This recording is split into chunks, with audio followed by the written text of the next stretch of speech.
خدا کی قسم اگر ماں شریف ہوتی تو تو کافر ہو کر بھی کبھی آمینہ کے لال کو گالی نہیں دے سکتا تھا، اس لیے کہ ماؤں کے دودھ کی شرافت ان کی بے ادبی سے انسان کو روک دیتی ہے۔ چاند پہ تھوکنے سے چاند کا کوئی بگڑتا ہے؟ رسول اللہ کو گالی دینے سے حضور کا کچھ بگڑتا ہے؟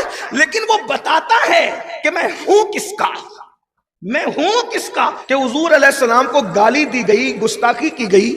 ہمیں کیا کرنا چاہیے؟ پبلک کو کیا کرنا چاہیے؟ عوام کو کیا کرنا چاہیے؟ کہ دنیا بھر میں اسلام اور مسلمین کے متعلق غلط پروپیگنڈے کا ایک سونامی آیا ہوا ہے، اور لوگ یہ کوشش کر رہے ہیں کہ کسی طرح اسلام اور مسلمین کو بدنام کریں۔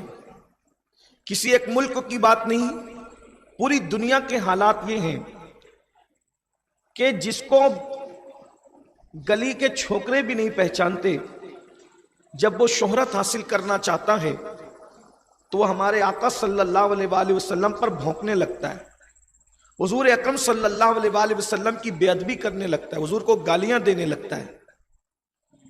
پوری دنیا کا یہ حال ہے، کسی ایک ملک کا نہیں، کسی ریاست کا نہیں، کسی خطے کا نہیں۔ اور مسلمانوں کے جذبات، قلبی جذبات مصطفیٰ جان رحمت سے ایسے جڑے ہوئے ہیں کہ ایک حد تک ہم اپنے باپ کے لیے تو برا سن سکتے ہیں، لیکن ہم اپنے نبی کے لیے برا نہیں سن سکتے۔ ایک کیفیت یہ ہے، تو جہاں حضور علیہ السلام کو گالیاں دی جاتی ہے، مشرق سے لے کے مغرب تک، شمال سے لے کے جنوب تک، پوری دنیا کا مسلمان بے چین ہو جاتا ہے، بے قرار ہو جاتا ہے۔ لیکن آج میں آپ کے سامنے جب اللہ کے رسول کی گستاخیاں کی جائے، جب حضور علیہ السلام کو گالیاں دی جائے، تو اس وقت ہماری ذمہ داری کیا بنتی ہے، اس ذمہ داری پر کچھ گفتگو کرنے کی سعادت حاصل کروں گا۔ اہل منبر سے بھی میری گزارش ہے کہ وہ بھی توجہ فرمائے، دعائیں دے، اور آپ سب تو سنجیدگی سے سن ہی رہے ہیں، آپ کی بھی توجہ چاہتا ہوں۔ ایک مرتبہ 14ویں صدی کے مجدد امام اہل سنت سیدی اعلیٰ حضرت سے سوال کیا گیا کہ اللہ کے رسول صلی اللہ علیہ وآلہ وسلم کو گالی دی گئی، حضور علیہ السلام کی شان میں گستاخی کی گئی، تو کیا کرنا چاہیے؟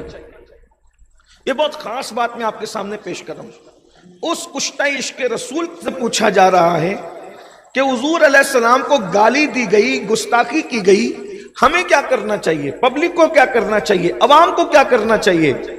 تو اس عاشق رسول نے جواب دیا، فرمایا مسلمان صحیح العقیدہ ان کی طرف التفات ہی کیوں کریں، یعنی مسلمان ان کی طرف توجہ ہی کیوں دیتے ہیں؟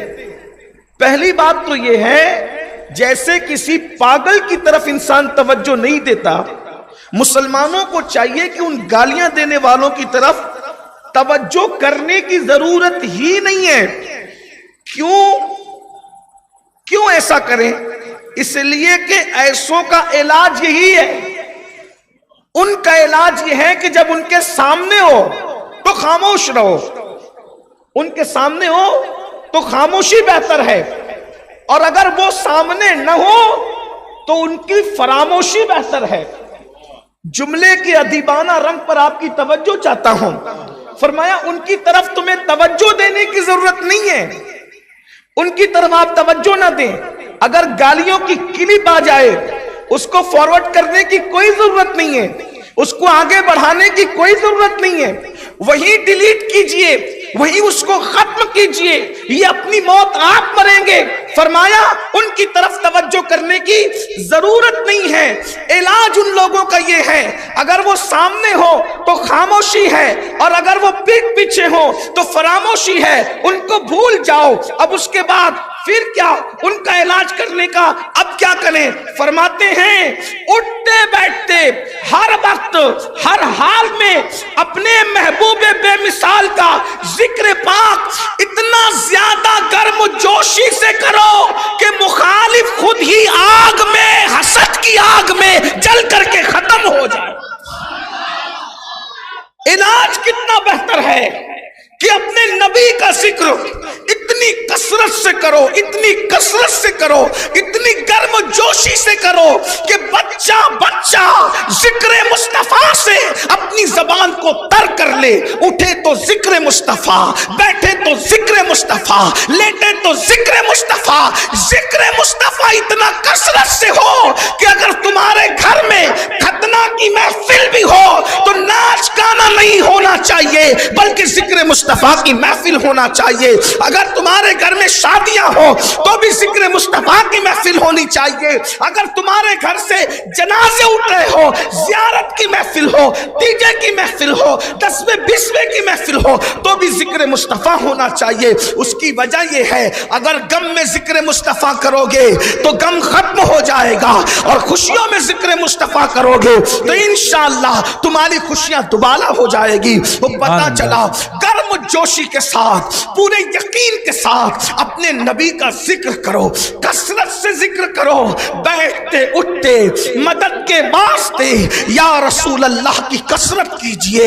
شرک ٹھہرے جس میں تعظیم حبیب، اس برے مذہب پہ لعنت کیجئے چرچا انہی کا صبح و شام، جانے کافر پر قیامت کیجئے.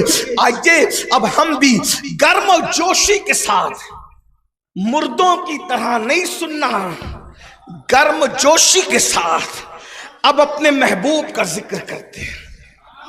سبحان اللہ سبحان اللہ. گرم جوش.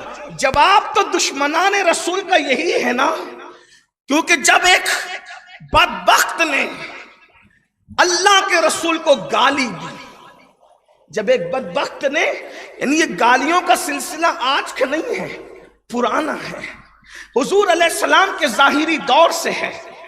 جب ایک بدبخت نے، توجہ فرمائیں، اگر توجہ ہے حیدرآباد کے عاشقوں کی تو میں عرض کروں، کیا ایک بدبخت نے اللہ کے رسول کو گالی دی تو آقا نے صحابہ سے فرمایا تم میں کون ہے، تم میں کون ہے جو میری طرف سے اس بدبخت کو جواب دے؟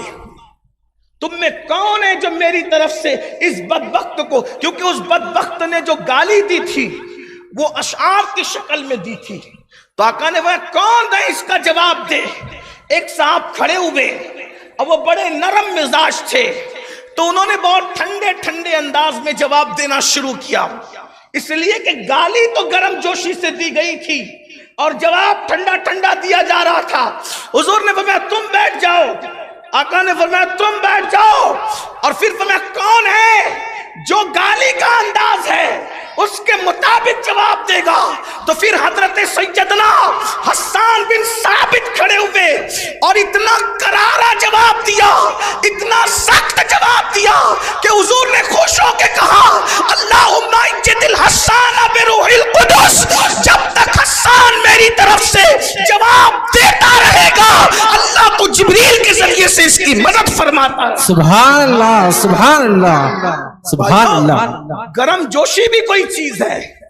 ہاں جب ماں کو گالی دی جاتی ہے تو آدمی گرم ہو جاتا ہے، جب رسول اللہ کو گالیاں دی جائے تو پھر حضور علیہ السلام کا ذکر گرم جوشی سے. اور پھر کیوں نہ کریں، ہمارے آقا تو ہیں ہی ایسے، ہمارے سرکار تو واللہ ان جیسا کوئی ہو تو لا کے بتاؤ نا. لوگ ان کو گالیاں دیتے، مجھے حیرت ہے، اور میں تو لوگوں کو کہتا ہوں، پورے ہندوستان میں پوری دنیا میں لوگوں کو کہتا ہوں بھائیو، کوئی ضروری نہیں ہے کہ دوسرے مذہب کا ہر آدمی رسول اللہ کو گالی دے. نہیں، ہر غیر مسلم حضور کو گالی نہیں دیتا اور دے بھی نہیں سکتا. غیر مسلم گالی دیتے یہ ضروری نہیں ہے، بلکہ ہمارے نبی کو گالی صرف وہی دیتا ہے جس کا باپ ایک نہیں ہوتا اور اس کی ماں نیک نہیں ہوتی. حضور کو جو گالی دیتا ہے وہ حضور کا کیا بگاڑتا ہے؟ چاند پہ تھوکنے سے چاند کا کوئی بگڑتا ہے؟ رسول اللہ کو گالی دینے سے حضور کا کچھ بگڑتا ہے؟ لیکن وہ بتاتا ہے کہ میں ہوں کس کا، میں ہوں کس کا. جب گالی دی ایک شخص نے، اس کا نام تھا ولید ابن مغیرہ. یہ میں کوئی جذبات کی بات نہیں کر رہا ہوں، ولید ابن مغیرہ، اس نے گالی دی تو اللہ نے اس کے 10 عیب گنائے قرآن میں، سورہ نون والقلم کے اندر 9 گنائے، تو وہ سب جانتا تھا کہ یہ سارے عیب میرے اندر موجود ہے، کیونکہ انسان اپنے آپ کو بہتر جانتا ہے، اپنے آپ سے بہتر کون جانتا ہے؟ تو پھر اس کے بعد 10واں عیب جو گنایا تو قرآن نے کہا اُتُلِّم بَعْدَ ذَلِكَ زَنِيمٌ، محبوب جس نے تجھے گالی دیے پیارے، وہ تو اپنے باپ کا بیٹا ہی نہیں ہے، وہ تو اپنے باپ کا، جو نبی کو گالی دے سمجھ جاؤ کوئی نہ کوئی گڑبڑ ضرور ہے، گڑبڑ ضرور، یہ قرآن کہہ رہا ہے اُتُلِّم بَعْدَ ذَلِكَ زَنِيمٌ، پیارے جس نے تجھے گالی دی تو وہ تو باپ کا ہے ہی نہیں۔ تو وہ اب دوڑتے دوڑتے گیا اور اپنی ماں کے سینے پہ لات مار کے اسے زمین پہ گرا دیا۔ یہ شرافت ہے گالی دینے والوں کے پاس کہ وہ ماں کے بھی نہیں ہوتے، لوگ ان کے ساتھ کیا کھڑے ہوتے ہیں، اور ماں کے سینے پہ بیٹھ گیا۔ میں پھر کہہ رہا ہوں، میں کسی ایک ملک کی بات نہیں ہے، پوری دنیا میں جہاں کوئی حادثہ ہو، کوئی ایک ملک کی بات، جنرل بات ہو رہی ہے، کیا اس سینے میں بیٹھ گیا؟ میں تو 1450 سال پرانی بات کر رہا ہوں، سینے پہ بیٹھ گیا، بولا بتا 9 عیب تو جانتا ہوں، یہ 10واں جو بتایا مجھے نہیں پتا کہ بتا میں کون ہوں۔ تو اس کی ماں نے کہا اگر حلالی ہوتا تو ماں کے سینے پہ کیوں بیٹھتا؟ تیرا باپ نام مرد تھا جس کا نام مغیرہ تھا، ولید ابن مغیرہ۔ تو میں یہاں اپنے ذوق کے مطابق کہتا ہوں کہ وہ مغیرہ کا نہیں تھا، وہ وغیرہ کا تھا۔ علامہ احسان صاحب، وہ اور وغیرہ کہتے ہی اس کو ہیں جس میں تعداد کی قید نہیں ہوتی، اس لیے کہ آپ پوچھتے نا چائے لیں گے، پانی لیں گے یا وغیرہ، تو چائے ایک پانی ایک 2 ہی ہو گیا نا، یہ وغیرہ میں حد نہیں ہوتی۔ تو وہ مغیرہ کا نہیں تھا، وغیرہ کا تھا، تو وغیرہ میں تو کوئی حد ہی نہیں ہوتی۔ تو پھر ان سے پوچھو گالی دینے والوں، جس ملک کا بھی گالی دے رہا ہے، پوچھو نا کتنے وغیرہ تھے، تب تو آمینہ کے لال پر بھونک رہا ہے۔ خدا کی قسم اگر ماں شریف ہوتی تو تو کافر ہو کر بھی کبھی آمینہ کے لال کو گالی نہیں دے سکتا تھا، اس لیے کہ ماؤں کے دودھ کی شرافت ان کی بے ادبی سے انسان کو روک دیتی، کوئی گستاخی کرے، یہ میں نے بات رکھ دی۔ لیکن اب ہمارے بزرگوں نے جو ہمیں نصیحت کی ہے کہ گرم جوشی سے حضور علیہ السلام کا ذکر کثرت سے کرو، تو تھوڑی دیر آئیے ہم بھی ذکر کرتے ہیں، اور ان کا ذکر ہی کرنے کے لیے تو دنیا میں آئے ہیں۔ دہن میں زبان تمہارے لیے، بدن میں ہے جان تمہارے لیے، ہم آئے یہاں تمہارے لیے، اٹھے بھی وہاں تمہارے لیے، جنا میں چمن، چمن میں سمن، سمن میں فبن، فبن میں دلہن، سزائے مہن بے ایسے منن، یہ امن و اما تمہارے لیے۔